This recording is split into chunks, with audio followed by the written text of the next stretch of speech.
रोहित और विराट कोहली की रिटायरमेंट की असली कहानी क्या है और असली गुनहगार कौन है? विराट रोहित के संन्यास का कौन है असली गुनहगार? टेस्ट क्रिकेट को क्यों कहा है अलविदा और दोनों ने एक साथ ही क्यों कहा है अलविदा?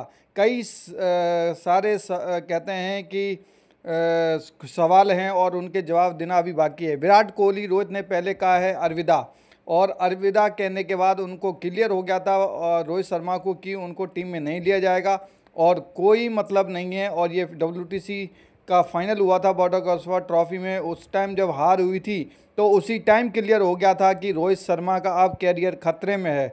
फिर उसके बाद जब रोहित शर्मा को तभी से अंदेशा हो गया था और जनवरी फरवरी मार्च से क्लियर हो गया था कि वो नहीं खेलेंगे। एक हफ्ते के अंदर उन्होंने लिया टेस्ट करने से संन्यास। टेस्ट खेलना चाहते थे विराट कोहली और विराट कोहली भी रोहित शर्मा की तरह खेलना चाहते थे। मजबूरी में विराट ने कहा अलविदा। सूत्रों के हवाले से खबर है कि मजबूरी में विराट कोहली का कोई रिटायरमेंट का प्लान नहीं था। जब रोहित शर्मा पे गाज गिरी फिर उसके बाद BCCI ने समय दिया कि आपके पास समय है डिसीजन लेने का। इंग्लैंड जाना चाहते थे रोहित, लेकिन पहले ही सूत्रों से हवाले से खबर आ गई कि रोहित शर्मा इंग्लैंड नहीं जाएंगे और उनको कप्तान पे नहीं रखेंगे और जगह नहीं मिलेगी। तो मजबूरी में रोहित का संन्यास लेना पड़ा, जिसके कारण उनको टेस्ट क्रिकेट से बाहर होना पड़ा और रिटायरमेंट ले लिया टेस्ट क्रिकेट से। ये सिर्फ रहा किसकी वजह से?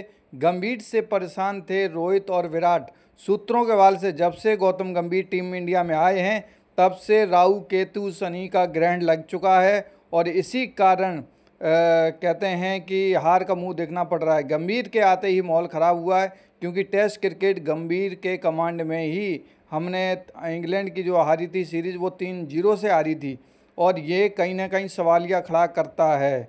और बात करते और गंभीर इससे पहले टेस्ट मैच में भी इनका रिकॉर्ड जो है बहुत ही ख़राब था और रिकॉर्ड पे रिकॉर्ड इन्होंने फिर बॉर्डर गावस्कर ट्रॉफी में भी हारा है। गंभीर कोच नहीं हिटर बन गए थे, वो सिर्फ अपना पसंदीदा खिलाड़ी को ही खिलाने चाहते थे। वो सिर्फ नए कहते हैं क्रिकेटर प्लेयर को ही ध्यान में रख रहे थे। फिर उसके बाद रोहित शर्मा विराट कोहली कहीं ना कहीं कोच के आड़े आ रहे थे। गंभीर टीम ने सिर्फ अपनी चला रहे थे, बाकी रोहित शर्मा गंभीर की नहीं सुन रहे थे, जिसके कारण उन्होंने डिसीजन ले लिया या तो मैं या तो और कोई नहीं। गंभीर के आते ही टेस्ट टीम हुई बर्बाद और बर्बाद होने के बाद उन्होंने ऐसे डिसीजन लेना शुरू कर दिए जैसे अश्विन को भी बाहर हो गए।